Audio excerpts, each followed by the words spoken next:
Bismillahirrahmanirrahim. Alhamdulillahi wassalatu wassalamu ala rasulillahi wa alihi wa sahbihi ajma'in wa ba'd.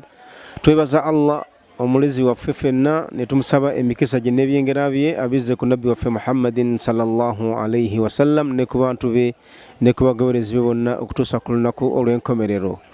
Oluvannyuma lw'ebyo tumwebaza Allah okutusobozesa okumalako omwezi gwa Ramadhaani ogw'ekitiibwa ogw'omwaka 1443 era tusaba Allah akkirize okusiiba kwaffe n'okwammwe n'okw'abasiraamu bonna okutwalira wamu.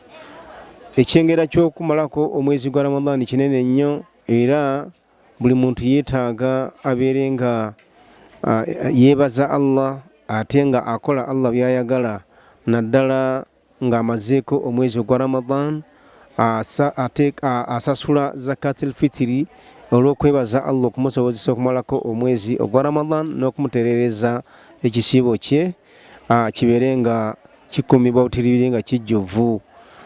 Nabbi waffe Muhammadin sallallahu alayhi wa sallama okusinziira ku hadithi eyava ku Ibn Umar radiyallahu anhuma yatugamba nti farada Allahu rasulallahi sallallahu alayhi wa sallam zakatal fitri sa'an min tamrin aw sa'an min zabibin aw sa'an min aqtin nga bwegenda hadithi ne hadithi Ibn Abbas yatugamba nti farada rasulullahi sallallahu alayhi wa sallama zakatal fitri tuhuratan lis-sa'imi min al-lagwi war-rafathi wa tu'matan lil-masakin.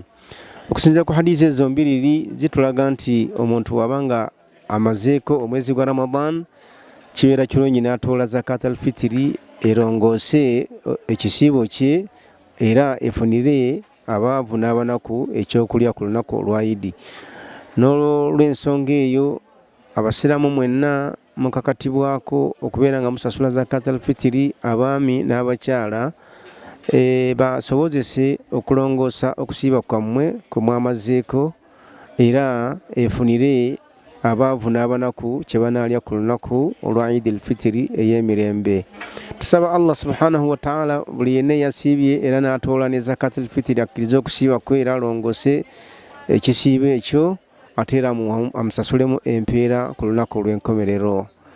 Bassebo ne bannyaba b'ebitiibwa bwe tutuuka mu nnaku nga zino eza Idil Fitiri gye tusuubira okubeera nga